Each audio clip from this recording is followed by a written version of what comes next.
Lo percaya yang mana? Manusia tercipta dari monyet atau dari Nabi Adam? Nabi Adam lah. Tapi kalau memang kita semua keturunan dari Nabi Adam, bukan keturunan monyet, kenapa bahasa kita bukan bahasa Arab? Sedangkan kalau teori monyet, monyet berevolusi menjadi manusia, dan adanya monyet di muka bumi ini di berbagai tempat yang berbeda. Si monyet itu berevolusi di berbagai tempat yang berbeda, dan monyet itu menemukan bahasa-bahasanya sendiri. Ada bahasa Sunda, bahasa Jawa, bahasa Inggris, bahasa Cina, dan lain sebagainya. Sesuai tempatnya, mereka menciptakan bahasanya sendiri. Terjadilah berbeda-beda bahasa sampai sekarang. Tapi kalau logikanya kita keturunan Nabi Adam, otomatis kita pakai bahasa Arab semua. Misalnya lo punya anak, lo tinggal di Jawa, maka anak lo secara otomatis berbahasa Jawa tanpa lo ajari sekalipun juga bisa. Itu menandakan teori monyet lebih masuk di logika dibanding kita keturunan Nabi Adam. Lo tuh ada-ada aja sih, aneh. Sekarang gini, kalau memang manusia itu hasil revolusi dari monyet, kenapa masih ada monyet hingga saat ini? Harusnya monyet sudah tidak ada karena berevolusi jadi manusia. Terus, apa lo pernah lihat selama ini ada monyet yang lama-kelamaan berevolusi jadi manusia? Enggak kan?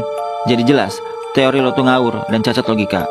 Dan untuk alasan kenapa kita mempunyai bahasa yang berbeda-beda dan suku yang berbeda-beda walau satu keturunan Nabi Adam, karena Allah menciptakan Nabi Adam sekaligus mengajarkan semua nama-nama sebelum Nabi Adam diutus ke bumi. Jadi, kehidupan di atas bumi ini telah dimulai dengan ilmu dan pengetahuan yang diberikan oleh Allah Subhanahu wa taala kepada Nabi Adam alaihissalam. Dan Allah yang mengajarkan kepada manusia apa yang tidak diketahuinya. Dalam Quran surat Al-Baqarah ayat 31 menerangkan bahwa dan dia ajarkan kepada Adam nama-nama benda semuanya. Allah juga menciptakan berbagai suku dan ras manusia, walau hanya dalam satu keturunan yaitu Adam dan Hawa. Quran surat Ar-Rum ayat 22. Di antara tanda-tanda kebesarannya ialah penciptaan langit dan bumi, perbedaan bahasa dan warna kulitmu. Sesungguhnya pada yang demikian itu benar-benar terdapat tanda-tanda kebesaran Allah bagi orang-orang yang berilmu.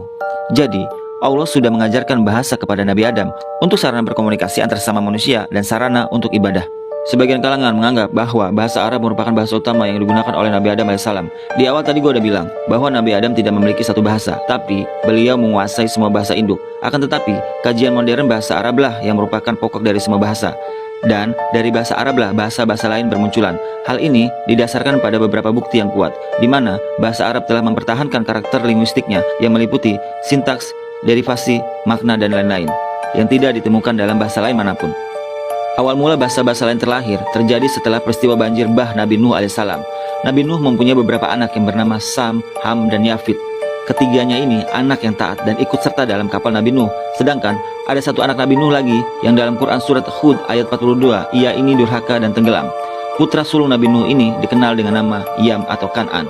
Jadi, ketika anak keturunan Sam menempati daerah timur, yang kemudian muncullah rumpun bahasa Semit yang di dalamnya termasuk bahasa Arab dan Ibrani, serta anak keturunan Ham mendiami wilayah Afrika yang kemudian muncullah bahasa-bahasa suku yang ada di sana termasuk Nubia dan Barbar. Kemudian anak keturunan Yafid mendiami wilayah barat dan Asia dan muncullah bahasa asing dari garis keturunannya termasuk bahasa Turki, bahasa-bahasa orang Asia, dan juga bahasa Latin. Saat ini kita mengetahui sekitar ada 4.000 bahasa lebih yang tersebar di berbagai bangsa dan negara.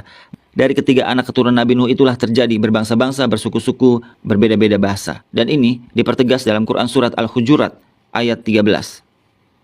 Hai manusia, sesungguhnya kami menciptakan kamu dari seorang laki-laki dan seorang perempuan dan menjadikan kamu berbangsa-bangsa dan bersuku-suku supaya kamu saling kenal mengenal. Sesungguhnya orang yang paling mulia di antara kamu di sisi Allah ialah orang yang paling takwa di antara kamu. Sesungguhnya Allah Maha mengetahui lagi Maha mengenal. Wallahu a'lam bishawab. Gimana? Masih mau ngaku keturunan monyet? Lagian, memang lo mau dibilang keturunan monyet? Terus kalau lo benar keturunan monyet, kenapa lo nggak ngerti bahasa monyet?